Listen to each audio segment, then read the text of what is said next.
బాగానే టార్చర్ పెట్టాడు. Yeah, 2 crafts చేశారు కాబట్టి all the best. Thank you.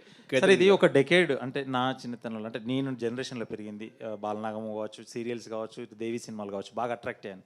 ఈ జనరేషన్కి ఏమైనా డివోషనల్ టచ్తో ఈ సినిమా తీస్తున్నారా, లేదంటే ఇది అసలు ఏ రకం జాతి పాము సార్ ఇది? ఇది ఒక most modern black pain snake అండి. ఓకే.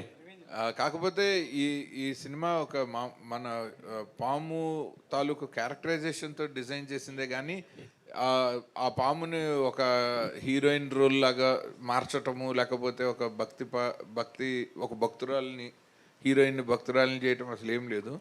యాక్చువల్గా ఏంటంటే మన సృష్టిలో నేను కరెక్ట్గా చెప్పాలంటే ఈ సినిమా డబ్బింగ్ వర్షన్ చెక్ చేస్తుంటే వెనకాల మా ప్రొడక్షన్ మేనేజర్ సంపత్ అని నుంచున్నాడు.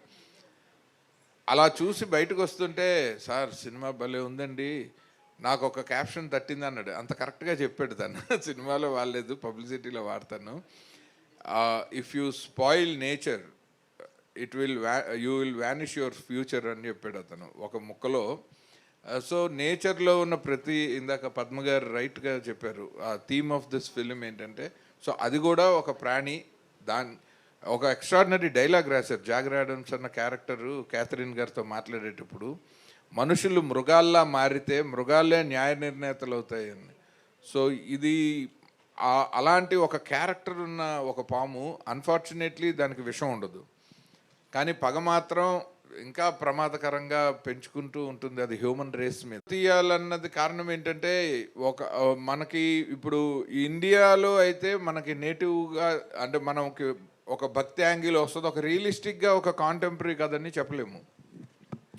సో ఒక డివోషనల్ ఆర్ మైథలాజికల్ టచ్ లేకుండా మనం ఇండియాలో ఒక పాము అంటే మనకి దేవుడితో సమానం. కానీ గ్లోబల్గా చూస్తే పాము అంటే మనలాగే ఒక క్రీచర్, లైక్ ఒక హ్యూమన్ లాగే ఒక క్రీచర్. సో ఈ కథ రైట్గా కమ్యూనికేట్ కావాలంటే జనానికి గ్లోబల్గా ఒక న్యూట్రల్ లొకేషన్ ఉండాలని అనుకున్నాము.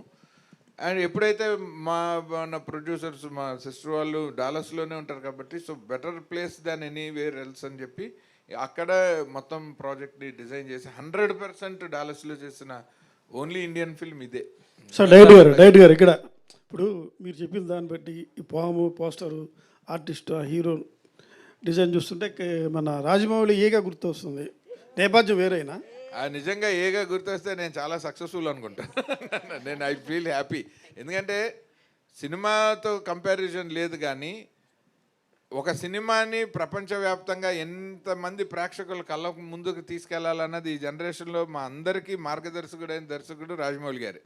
సో ఆయన ఫుట్ స్టెప్స్లోనే ఈ మొదటి మీడియా సమావేశంలో ఆయన పేరు తలుచుకోవడం కూడా నాకు చాలా ఆనందంగా ఉంది. Thank you so much. Sir Aditya గారు, ఇప్పుడు ఇది మొత్తం కూడా నేచర్ గురించి అని చెప్తున్నారు కదా, ఇప్పుడు ప్రస్తుతం హైదరాబాద్ సెంట్రల్ యూనివర్సిటీ జరుగుతుంది, ఆ విషయం మీకు తెలుసు, ఇందాక ఇండైరెక్ట్గా కూడా ప్రస్తావించారు. దీనిపైన మీ స్పందన ఏంటి, మీ సపోర్ట్ ఎలా ఉంటుంది? ఎప్పుడైతే ప్రభుత్వము చట్టము కోర్టుల పరిధిలో ఉన్నప్పుడు అసలు మనం ఏమీ స్పందించకూడదు. మన అభిప్రాయం ఏదైనా ఉంటే అది మనతోనే దాచుకోవాలి. దాన్ని మనం ఇంకొంచెం అగ్గి రాజేసినట్టు చేయకూడదు అన్నది ఒక పౌరుడిగా మన బాధ్యత. Catherine, this is Ashwant from Delhi Culture Channel. How do you see this role contest of the film of your career so far? I'm sorry, can you repeat that? How do you see this film of role contest of the film of